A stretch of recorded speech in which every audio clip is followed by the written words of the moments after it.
Mi nombre es Sofía. Tengo 16 años. Y la noche en que mi vida se consumió en llamas comenzó con una sola frase. Mi mamá me echó de casa a los 16. Volverás suplicando en un mes. Mi papá me cerró la puerta en la cara de un portazo. Me alejé. Nunca miré hacia atrás. Pero 11 años después, mi teléfono se iluminó. 99 llamadas perdidas. Me suplicaban que contestara. En aquel entonces, yo era solo una niña con dolor en los dedos y una estúpida esperanza en el pecho. Acababan de aceptarme en la Esmeralda, la prestigiosa Escuela Nacional de Arte al otro lado de la ciudad, el tipo de lugar que la gente como yo solo ve en folletos. Llegué a casa aferrando la carta como si fuera un salvavidas, pensando que mis padres por fin me verían. En cambio, mi mamá leyó las palabras, Escuela de Bellas Artes, y se rió sin pizca de humor. ¿Crees que embadurnar colores en un lienzo es un futuro? Absolutamente no. Hizo trizas el sobre justo delante de mí, pequeños copos blancos llovían al suelo mientras mi estómago se convertía en hielo. Mi papá ni siquiera se sentó. Se acercó más, señalando con el dedo el portafolio que había pasado años construyendo.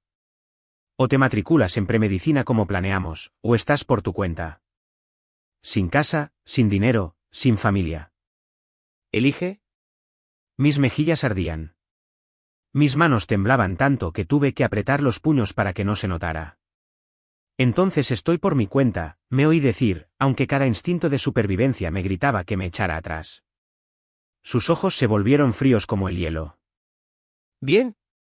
Empaca tu basura. Volverás suplicando en un mes. Abrió la puerta principal con tanta violencia que el marco tembló, y luego la cerró de golpe detrás de mí mientras yo salía con una vieja mochila y un cuaderno de bocetos apretado contra mi pecho. Caminé por esa calle oscura, sintiendo como mi infancia se rompía detrás de mí como un cable cortado. Juré que preferiría morir de hambre antes que volver arrastrándome. No sabía que algún día las súplicas vendrían de ellos. Antes de contarte lo que dijo y lo que pasó después de que me fui, dime, ¿qué hora es para ti ahora mismo y desde dónde estás viendo esto? Siento curiosidad por ver hasta dónde viajará esta historia. Soy Sofía, 16 años, de pie en una acera agrietada con una mochila y un portafolio. Y lo único que poseo que se siente como un futuro es una carta de aceptación doblada que mis padres intentaron destruir. Esa noche, me quedé en el sofá de una amiga, pero mi mente no estaba con las mantas ni con la almohada prestada.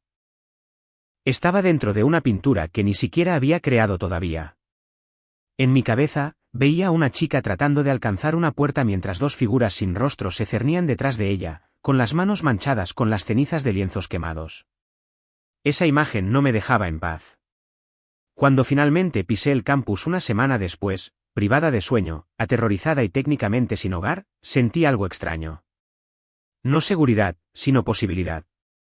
El estudio olía a acrílico y trementina, y por primera vez en mi vida, nadie me dijo que el arte era un desperdicio. Junté mis ahorros, pagué el primer mes de una diminuta habitación compartida cerca de la escuela y acepté turnos en un lúgubre restaurante de madrugada. Durante el día, pintaba hasta que se me acalambraban los dedos. Por la noche, fregaba mesas y fingía que los pies no me mataban. El agotamiento era brutal, pero aún así se sentía mejor que asfixiarse en esa casa. La primera calidez humana real que sentí provino de un compañero de estudios en mi clase de fundamentos. Un chico con rizos salvajes y pintura permanentemente debajo de las uñas. Miró mi primera tarea, un boceto a carboncillo de esa pareja de padres sin rostro, y silbó suavemente. Hay rabia en esto, dijo. Rabia de verdad. No pierdas eso. No me di cuenta entonces, pero ese comentario se convertiría en la semilla de algo más oscuro, el arte de venganza. Esa semana, me desperté de una pesadilla empapada en sudor. En el sueño, mi mamá había tomado cada lienzo que yo había pintado y los había arrojado uno por uno a una chimenea, sonriendo mientras los colores se enroscaban y ennegrecían. Me incorporé de un salto, agarré mi cuaderno de bocetos y empecé a dibujar la escena exactamente como la había visto, mis manos metiéndose en las llamas, su rostro deformado por la satisfacción. Al día siguiente, convertí ese boceto en una pintura. Cada pincelada se sentía como un grito que nunca me habían permitido soltar. Esa obra, mitad confesión, mitad acusación, llamó la atención. Los profesores se detenían frente a ella. Los estudiantes susurraban, «Esto es crudo». Uno de ellos dijo, «¿Quién te hizo daño?». Yo solo sonreí levemente y seguí pintando. No estaba lista para responder a eso en voz alta. El dinero seguía siendo un problema constante. Mis padres me habían cortado toda comunicación y ayuda por completo. Ni llamadas, ni mensajes, nada más que un bloqueo silencioso. Cuando llegó el momento de pagar la matrícula del siguiente trimestre, estaba temblando en la oficina de ayuda financiera, solo para descubrir que mi solicitud de beca había sido misteriosamente retirada del portal en línea. Yo no había retirado nada. Cambié mi contraseña y miré la pantalla con incredulidad. Más tarde, me enteré por un empleado comprensivo que alguien había llamado haciéndose pasar por mí y había, corregido, mis planes, diciendo que había decidido no seguir con el arte después de todo. Solo había 2 personas que se beneficiarían de eso. Apreté la mandíbula con tanta fuerza que me dolió. Si pensaban que sabotear mi futuro a distancia me haría volver a casa arrastrándome, no me conocían en absoluto. Acepté más turnos. Vendí bocetos en la calle. Pinté hasta que se me nubló la vista. A las 3 de la mañana, cuando la soledad se apoderaba de mí y la habitación se sentía demasiado silenciosa, una pregunta seguía dando vueltas en mi mente como un buitre: ¿te atreverías a alejarte de todo lo que has conocido, incluso sabiendo que la soledad te devoraría cada noche? Para cuando llegó la exposición de estudiantes de mitad de año, había convertido mi ira en una serie. 3 grandes lienzos. Un niño ofreciendo una pintura brillante a 2 adultos sombríos. Los adultos rasgándola por la mitad. El niño alejándose, aferrando los trozos rotos como una armadura. Mi mentora me animó a presentarlos como un conjunto. La gente necesita ver esta historia, dijo. Es fea y honesta. Eso es lo que es el buen arte. La noche de la muestra, la galería bullía de charlas, vino barato y el chasquido de zapatos caros sobre el hormigón pulido. Me quedé junto a mi serie, con las palmas húmedas, fingiendo que no observaba cada reacción como si mi vida dependiera de ello. Algunas personas miraban en silencio, otras se inclinaban, leyendo la pequeña tarjeta del título, Herencia. Un chico que había visto por ahí me saludó con la cabeza. ¿Quiénes son?, preguntó, señalando las figuras sombrías. Mis padres, dije simplemente. Él se rió torpemente, pensando que estaba bromeando. No lo corregí. Mientras la sala se llenaba, mi teléfono vibró en mi bolsillo. Número desconocido. Lo ignoré. Luego otra vez, y otra vez. Lo silencié, forzándome a concentrarme. Fue entonces cuando lo sentí, el cambio en el aire. El tipo de calma que no es silencio, sino tensión que se aprieta como un alambre. Miré hacia la entrada y casi dejé de respirar. Mi madre estaba de pie en el umbral, vestida como si asistiera a una gala corporativa, recorriendo la sala con esa mezcla familiar de juicio y cálculo. Por un segundo, pensé que estaba alucinando, un espejismo inducido por el estrés. Pero entonces su mirada se fijó en mi serie. Su rostro se endureció. Se movió hacia mi obra con pasos lentos y deliberados. La multitud se apartó a su alrededor como si pudieran sentir la tormenta. ¿Qué es esto?, siseó cuando llegó a mi rincón, su voz baja pero cargada de veneno. ¿Así es como nos retratas? ¿Como monstruos? El calor subió a mi cara, pero no aparté la mirada. Si te queda el saco. Sus ojos brillaron. Se acercó a la pintura más cercana, aquella en la que los adultos destrozan la obra del niño, y levantó la mano como si quisiera arrancar el lienzo de la pared.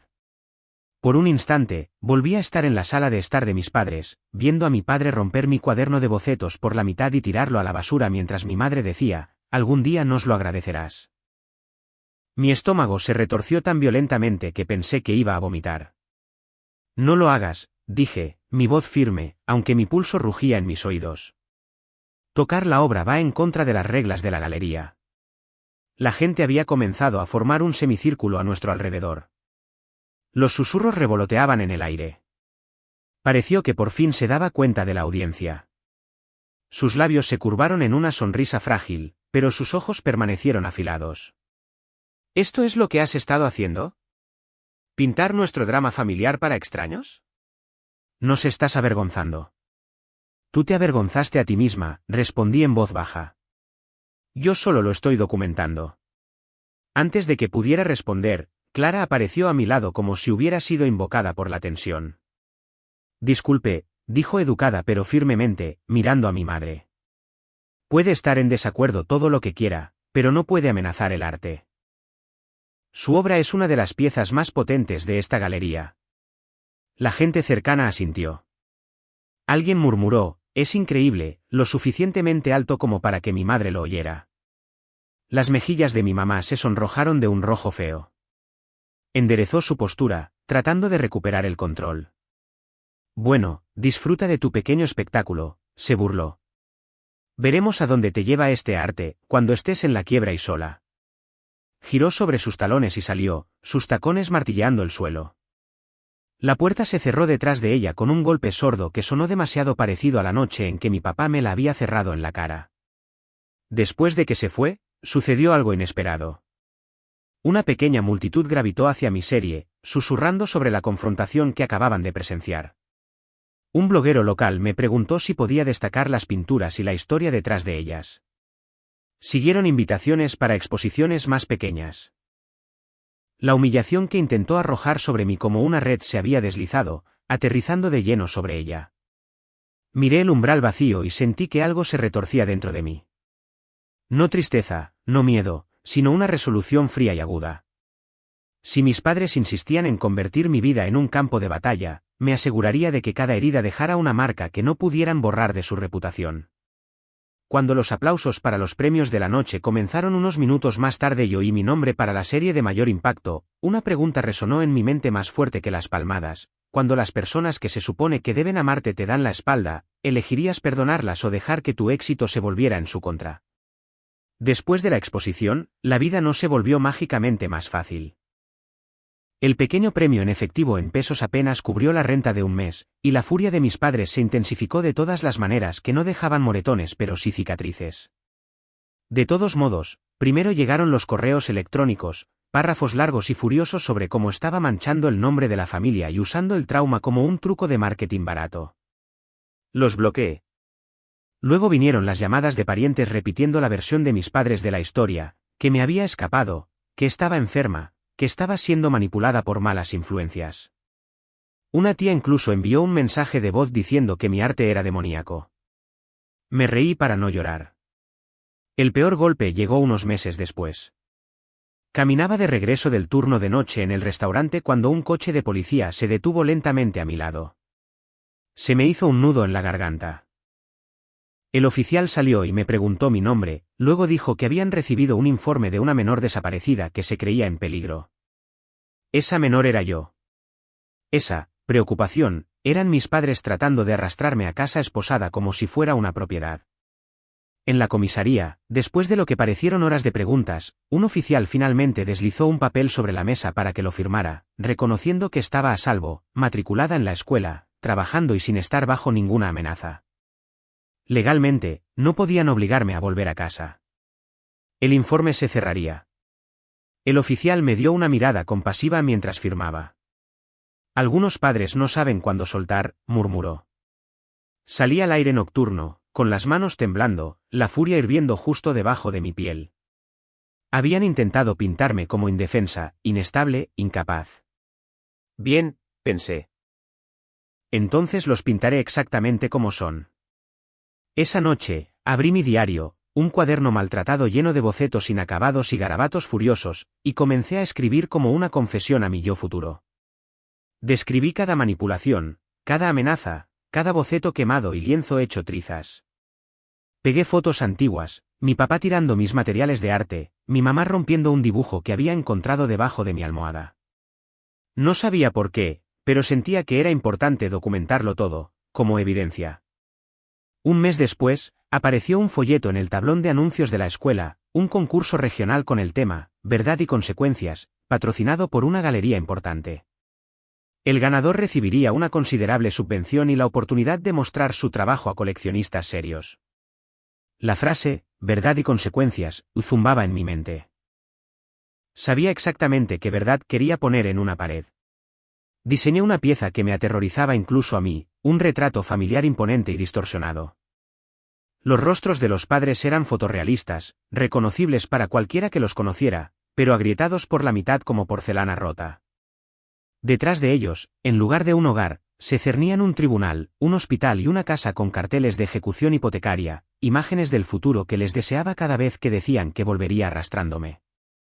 La niña en la pintura, yo, le daba la espalda por completo al marco, caminando hacia un lienzo en blanco que brillaba como una puerta de salida. Pinté hasta que me dolieron los dedos y se me nubló la vista. Durante los descansos, releía las entradas de mi diario, dejando que los recuerdos dolieran para poder arrastrar ese dolor al lienzo. Una noche, mi teléfono se iluminó con el nombre de mi madre. En contra de mi buen juicio, contesté. Hemos oído que causaste una escena con la policía, comenzó sin saludar. ¿Sabes cómo nos hace ver eso? La gente piensa que no nos importa nuestra propia hija. Me reí amargamente. A ustedes les importa mucho cómo se ven, no tanto yo. Hubo una pausa en la línea. Luego la voz de mi padre se escuchó, dura y cortante. Sigues siendo nuestra responsabilidad hasta que cumplas 18. Vuelve a casa y arreglaremos esto. Abandona las tonterías del arte. Inscríbete en clases de verdad y fingiremos que esta fase nunca sucedió. Algo dentro de mí se rompió limpiamente, como una cuerda cortada con un cuchillo. No, dije en voz baja. Ustedes me enseñaron que las elecciones tienen consecuencias. Ahora es su turno. Colgué antes de que pudieran responder. Mis manos temblaban, pero no de miedo. De adrenalina y la feroz claridad de alguien que finalmente se ha elegido a sí misma. Mirando la pintura a medio terminar, supe que no había vuelta atrás. Participaría en el concurso. Diría la verdad en el lienzo, incluso si destrozaba lo que quedaba de nuestra relación. Mientras aplicaba más capas de pintura, otra pregunta surgió en mi pecho, pesada y afilada: si las mismas personas que te empujaron al borde de repente pidieran perdón, ¿se lo darías o los dejarías vivir con las consecuencias que crearon? Las semanas previas al concurso regional se fusionaron en una neblina de pintura, café y falta de sueño. Cada pincelada en el lienzo se sentía como si estuviera tallando mi historia en piedra. Los profesores se detenían junto a mi caballete y se quedaban un rato. Uno de ellos, un crítico notoriamente duro, miró el retrato familiar durante mucho tiempo antes de decir: esto es incómodo de ver. Eso significa que importa. Sus palabras se alojaron en mi pecho como una extraña forma de consuelo. Luego llegó el mensaje que hizo que se me cayera el estómago. Mi madre quería reunirse, para hablar del desastre que estás a punto de causar. En contra de mi buen juicio, acepté. No porque quisiera su aprobación, sino porque una parte de mí quería ver el miedo en sus ojos. Nos encontramos en una cafetería tranquila lejos del campus. Cuando entró, noté las diferencias de inmediato. Las líneas alrededor de su boca se habían profundizado. Había una tensión en sus hombros que nunca antes había visto. Su cabello, una vez perfectamente peinado, estaba recogido en un moño apresurado. Por un segundo, casi no la reconocí. Sofía, dijo, sentándose frente a mí. Ni un abrazo, ni una sonrisa, solo mi nombre. Vi el folleto. Tu escuela publicó tu obra en línea. ¿Tienes idea de lo que esa pintura nos hará? Tomé un sorbo lento de mi café, dejando que el silencio se alargara. Te refieres a lo que le hará a su reputación, corregí. Mi vida ya ha dejado de ser controlada por ustedes. Apretó la mandíbula. Nos estás haciendo ver como monstruos. La gente en la iglesia, en el trabajo. Se detuvo, desviando la mirada. Ese desliz me dijo más de lo que pretendía. Me incliné hacia adelante. ¿Qué pasó en el trabajo? Sus ojos volvieron a encontrarse con los míos, con un destello de ira y algo parecido al pánico. Nada de lo que debas preocuparte. Lo que significaba que todo había salido mal. Más tarde, a través de una prima que todavía me enviaba mensajes de texto en secreto, me enteré de la historia. Mi madre se había jactado durante años de su hija perfecta que iba a la escuela de medicina. Cuando se supo la verdad de que me habían echado y cortado toda ayuda por elegir el arte, comenzaron los susurros. Una compañera de trabajo cuyo hijo iba a mi escuela de arte había visto la serie, Herencia, en línea y reconoció el rostro de mi madre en las sombras. La voz se corrió. Se presentaron quejas sobre su comportamiento poco profesional cuando despotricaba sobre hijos ingratos en el trabajo. Fue degradada discretamente. Su imagen perfecta se había agrietado. Sentada frente a ella ahora, viendo el temblor en su mano mientras levantaba su taza, sentí una oscura satisfacción enroscarse en mi pecho. ¿Consecuencias? Piensan que soy una mala madre, dijo, con la voz baja. No entienden los sacrificios que hice. Le prendiste fuego a mis sueños y luego te sorprendiste cuando se vio el humo, respondí. Su mirada se clavó en mí, herida. Hice lo que pensé que era mejor. Quería estabilidad para ti, una carrera de verdad. No, dije, negando con la cabeza. Querías control. Hay una diferencia. Por un momento, la máscara se deslizó. No vi a la mujer fría y exigente con la que crecí, sino a un ser humano cansado y asustado cuya vida cuidadosamente curada se estaba desmoronando. Lo siento, susurró, las palabras tan suaves que casi no las oí. No pensé que de verdad te irías. La ira estalló. Me dijiste que volverías suplicando en un mes. Sus ojos se llenaron de lágrimas. Estaba equivocada. Su voz se quebró. ¿Quieres que diga que estaba equivocada? Bien. Lo estaba. Pero esa pintura destruirá el respeto que nos queda. El negocio de tu padre depende de esa imagen, nuestras finanzas. Ahí estaba. La verdadera razón. No mi dolor, su dinero. Me eché hacia atrás, dejando que la revelación se asentara. Así que no estás aquí para entenderme, dije en voz baja. Estás aquí para pedirme que te proteja de nuevo. Tragó saliva, incapaz de negarlo. Podrías pintar otra cosa, dijo. Algo menos personal. Si retiras esa obra del concurso, tu padre y yo podemos ayudarte. Podemos pagar tu matrícula. Podemos arreglar los problemas de la beca. Podemos arreglar esto. La oferta flotaba entre nosotras como una flor venenosa, seguridad, estabilidad, con la condición de que borrara la verdad. La miré y vi destellos de recuerdos. Ella rompiendo mi primera pintura. Ella de pie en silencio mientras mi padre me decía que me fuera.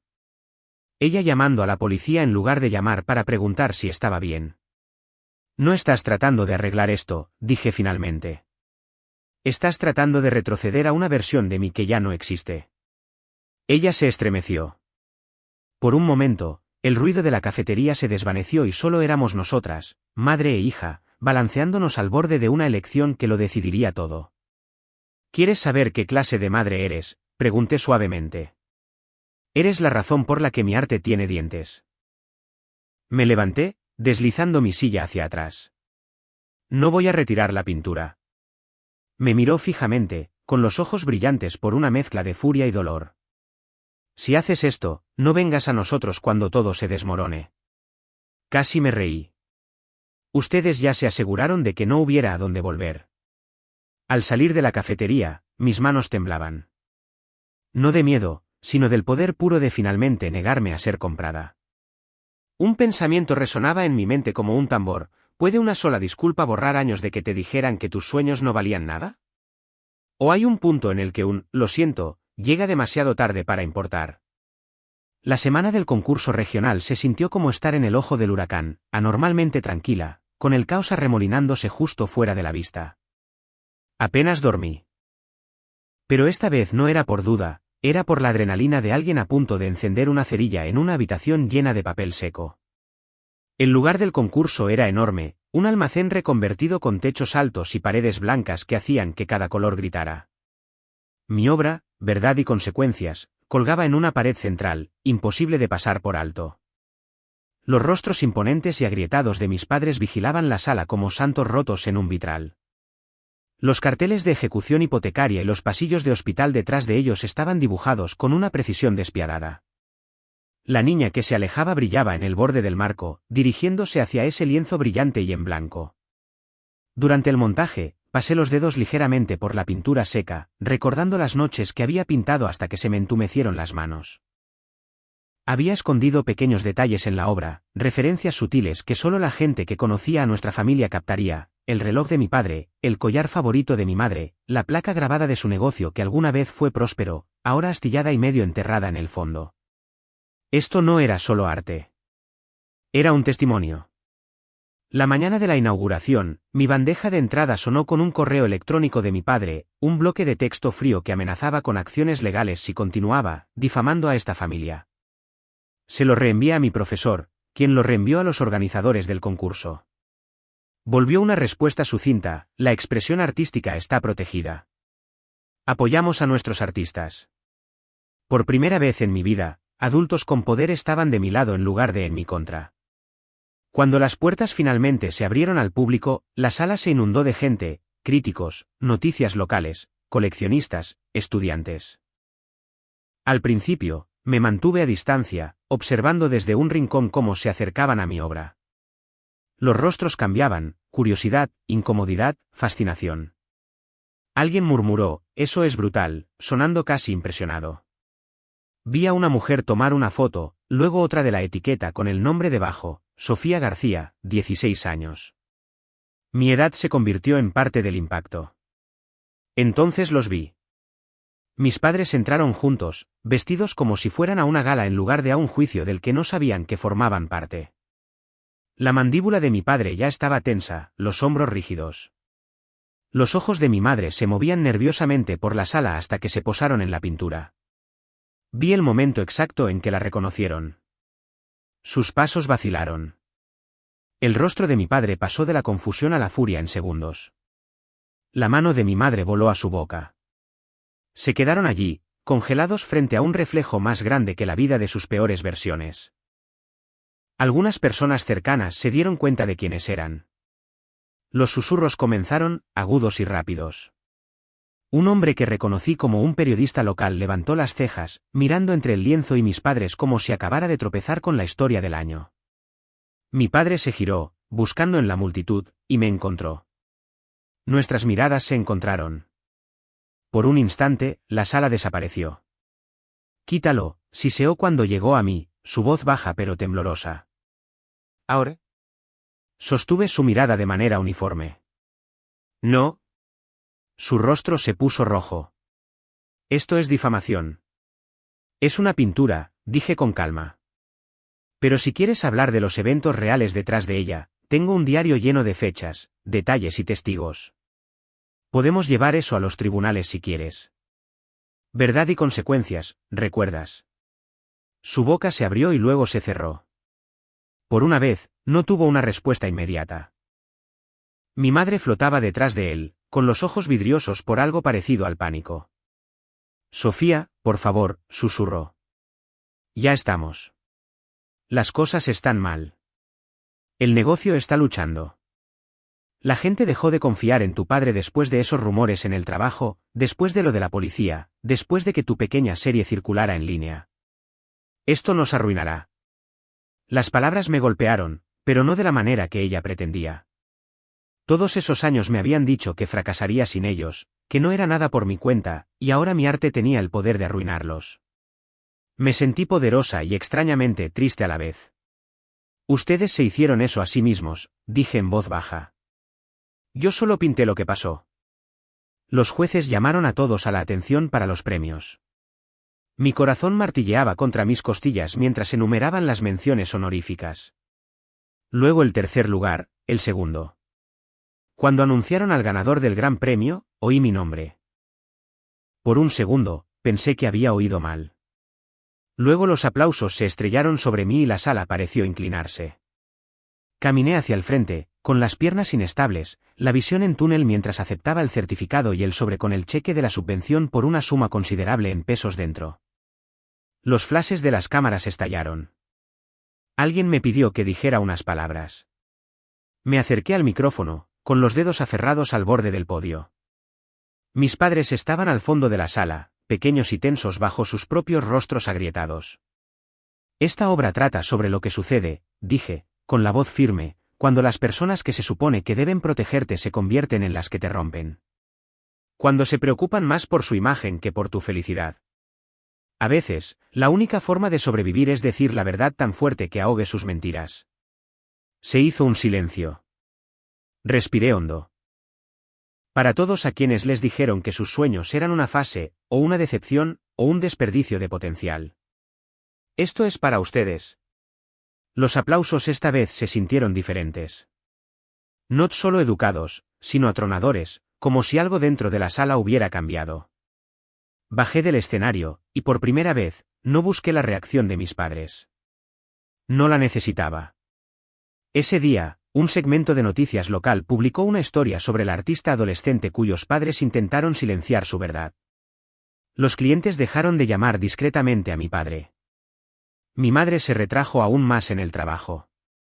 Su mundo comenzó a desmoronarse, poco a poco, bajo el peso de las consecuencias que tanto habían intentado evitar. Mientras empacaba mis materiales esa noche, exhausta pero extrañamente tranquila, una pregunta persistía en mi mente, dirigida no solo a mí, sino a cualquiera que escuchara: cuando el éxito finalmente te encuentra después de años de ser aplastado, ¿lo usarás para sanarte a ti mismo o para asegurarte de que quienes te hirieron sientan cada gramo del dolor que causaron? 11 años después, tenía 27 y mi teléfono se iluminó sobre la mesa de mi estudio. 99 llamadas perdidas del mismo número. El número que había silenciado, luego bloqueado, luego desbloqueado, para poder verlo y elegir no contestar. La línea de la casa de mis padres. Las palabras de aquella noche cuando tenía 16 años resonaban en mi cabeza como una grabación que no podía borrar: volverás suplicando en un mes. Levanté la vista hacia la pared frente a mí, donde colgaba una pintura mucho más nueva. Formaba parte de una serie que había recorrido 3 países, sobre la que se había escrito en revistas y se había estudiado en clases de arte. Esta mostraba un teléfono explotando de luz, con 99 llamadas perdidas, brillando en la pantalla. En el reflejo sobre la superficie de cristal, apenas se podían distinguir un par de rostros mayores y desesperados, borrosos pero inconfundibles. Detrás del teléfono, la silueta de una mujer estaba de pie junto a una ventana abierta, mirando una ciudad en lugar de mirar el dispositivo que sonaba. Esa mujer era yo. Mi carrera había despegado después del concurso. La subvención pagó el resto de la escuela de arte. Siguieron los encargos. Impartí talleres, vendí impresiones, firmé con una galería que entendía que no solo pintaba cuadros bonitos. Pintaba la supervivencia. La gente que creció como yo se veía en mi trabajo y me escribía desde todas partes del mundo. Mientras tanto, la vida de mis padres siguió el camino que había imaginado en ese brutal retrato años atrás. Los susurros se hicieron públicos.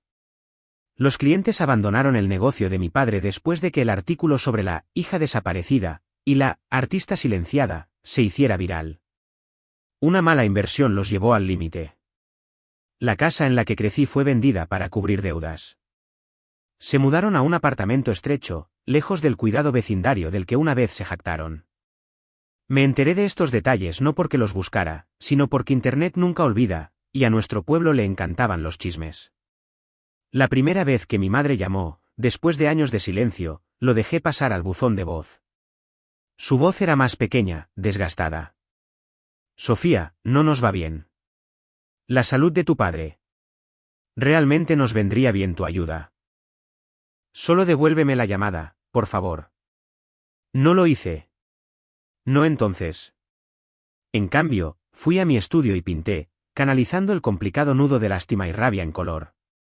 Ya no era un simple odio. Era más pesado, más enredado, ira mezclada con el recuerdo de ser una chica de 16 años en una acera fría sin a dónde ir. Ahora, en este martes ordinario, la pantalla gritaba: 99 llamadas perdidas. Sentí el pecho apretado, la respiración corta, no por miedo, sino por el peso de lo que significaría contestar o no contestar. Lo dejé sonar una vez más. Luego, finalmente, por primera vez en años, respondí. El silencio crepitó en la línea durante 2 segundos. Luego, la voz de mi madre se escuchó, cruda y ronca. ¿Sofía? Pude oír ruido de fondo, monitores de hospital, anuncios distantes. Hemos estado tratando de localizarte. Me di cuenta, dije, manteniendo mi tono neutral. ¿Qué quieren? Hubo una pausa, luego la voz de mi padre, más débil de lo que nunca la había oído. Nosotros. Necesitamos ayuda. Las facturas médicas, las deudas. Lo estamos perdiendo todo. Una risa amarga subió por mi garganta antes de que pudiera detenerla. Yo lo perdí todo a los 16. Estábamos equivocados, dijo, las palabras arrastradas como si le doliera decirlas. Sobre tu arte, sobre la forma en que te tratamos. Sé que es demasiado tarde para pedirlo, pero por favor. Te lo suplicamos. La palabra, suplicamos, quedó suspendida en el aire entre nosotros, cargada de ironía. Una vez me dijeron que volvería suplicando. Ahora eran ellos los que estaban de rodillas, aunque yo no pudiera verlo. Por unos segundos, no hablé. Mi mente reproducía imágenes, la puerta cerrándose de golpe en mi cara, la comisaría, los lienzos hechos trizas, las lágrimas de mi madre en la cafetería, la forma en que habían intentado comprar mi silencio. Luego otras imágenes, mi primera exposición individual, el mensaje de un fan que dijo que mi trabajo le dio el valor para dejar un hogar abusivo, el chico que apareció en mi firma con las manos manchadas de pintura y dijo, mis padres también odian mi arte. Pero no voy a rendirme. Caminé hacia la ventana, mirando la ciudad que se había convertido en mi verdadero hogar. Aquí está la cosa, dije lentamente. Construí esta vida sin ustedes. Cada lienzo, cada cheque de pago, cada noche sin dormir. Ustedes no estaban allí. Fueron la razón por la que tuve que luchar tan duro en primer lugar. La voz de mi madre tembló. Lo sabemos y lo sentimos. De verdad. ¿Podemos al menos verte? ¿Hablar? ¿Tratar de arreglar las cosas? Me ardían los ojos, pero me negué a dejar caer las lágrimas. Quieren perdón ahora que lo han perdido todo, murmuré. ¿Habrían llamado si todavía estuvieran en esa casa grande con su reputación perfecta y su mentira perfecta? El silencio me respondió, más fuerte que las palabras. Ya sabía la verdad. Podría haber colgado. Dejarlos ahogarse en las consecuencias que me habían echado encima primero. Una parte de mí quería hacerlo. Esa parte recordaba cada frase cruel palabra por palabra. Otra parte, más pequeña pero insistente, susurraba que llevar este odio para siempre me encadenaría a ellos tan firmemente como lo había hecho la obediencia. Respiré hondo. No soy su red de seguridad, dije. No seré su banco. No borraré lo que hicieron.